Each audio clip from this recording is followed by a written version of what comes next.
हरे कृष्ण। जब थोड़े भक्त होते हैं तो आनंद ज़्यादा आता है, लेकिन अभी हमारे फ्लावर गार्लैंड्स पार्टी आ गई तो और खुशी होगी।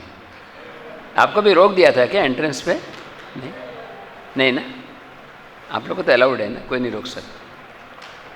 जब फ्लावर सेवा करें उनको कौन रोक सकते हैं? लेकिन अभी जो भी हमें नियम का पालन करना। तो आज हम अभी पिछले 2 दिन हम लोग प्रभुपाद जी के परपोर्ट्स पढ़ रहे थे। आज हम सीक्वेंशियली वाल्मीकि रामायण शुरू कर रहे हैं। हमारा प्लान है कि ये 3 दिन में हम कंप्लीट समरी, ये जो हिज ग्रेस पूर्ण प्रज्ञ प्रभु ये जो लिखा है, देखा आपने रामायण? प्रभाकर प्रभु जी को बहुत प्रिय रामायण, इसलिए वो सब दूसरे काम थे सब छोड़ के बोले मैं रामायण सुनूंगा और उसके बाद फिर दूसरे काम करूँगा, है ना। ऐसा होना चाहिए। भगवान की कथा हो तो कोई भी काम हो, चाहे घर का हो, ऑफिस का हो, गुरुकुल का हो, मंत्रालय का हो, भगवान की कथा शुरू होती है तो सब। श्रीधर प्रभु तो राधा कुंड के अंदर स्विमिंग कर रहे थे या डूब रहे थे पता नहीं, लेकिन अचानक जब मालूम पड़ा क्लास शुरू हुई तो दौड़ते हुए रिक्शा में आए, पैदल आया। हाँ, रिक्शा मिला नहीं, पैदल आ गए वहाँ से, है ना। 1 घंटे में पैदल आ गए, ऐसे इसको बोलते सिंसियरिटी, है ना। तो हम लोग शुरू करेंगे इस रामायण के 3 दिन, आज कल और परसों में भगवान राम के जन्म से लेकर रावण का अंत तक संक्षिप्त रामायण। ओम नमो भगवते वासुदेवाय।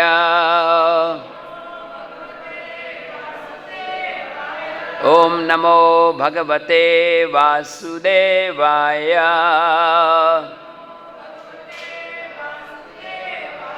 ओम नमो भगवते वासुदेवाय।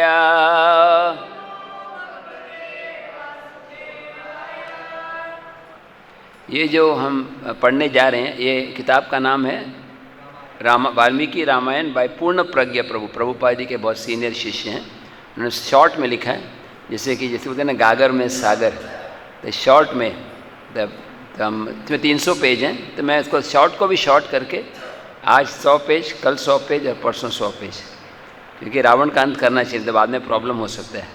नहीं, रावण जिंदा रहा, हमारे हृदय के रावण अंत हो जाते हैं। ये कथाओं को सुनने से क्या होता है, एक्चुअली हमारे हृदय में जो अनर्थ है वो सब दूर हो जाते हैं। ओम अज्ञानतिमिरन्धस्य ज्ञानाञ्जनशलाकया चक्षुरुन्मीलितं येन तस्मै श्रीगुरवे नमः। श्रीचैतन्यमनोभीष्टं स्थापितं येन भूतले स्वयं रूपा कदा मह्यं ददाति स्वपदान्तिकं। वन्देऽहं श्रीगुरु श्रीयुतः पदकमलं श्रीगुरोन् वैष्णवांश्च श्रीरूपां साग्रजातां सहगना रघुनाथान्वितं तं सजीवं साद्वैतं सावधूतं परिजनासहितं कृष्णचैतन्यदेवं श्रीराधा कृष्णपदान् सहगना ललिता श्रीविशाखान्वितंश्च। नमो ॐ विष्णुपदाय कृष्णपृष्ठाय भूतले श्रीमते भक्तिवेदान्त स्वामिनिति नामिने। नमस्ते सारस्वती देवे गौरवाणी प्रचारिणे निर्विशेष शून्यवादी पाश्चात्यदेशतारिणे। वंशाकल्पतरुभ्यश्च कृपा सिन्धुभ्य एव च पतितानां पावनेभ्यो वैष्णवेभ्यो नमो नमः। जय श्री कृष्ण चैतन्य प्रभो नित्यानंद श्री अद्वैत गदाधर श्रीवासादि गौर भक्तवृंद। हरे कृष्णा कृष्णा कृष्णा हरे हरे, हरे राम राम राम हरे। जोर से बोलिए, हरे कृष्णा कृष्णा कृष्णा हरे हरे, हरे राम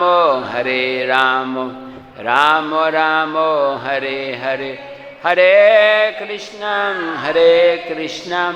कृष्णा कृष्णा हरे हरे, हरे राम राम राम हरे हरे। तो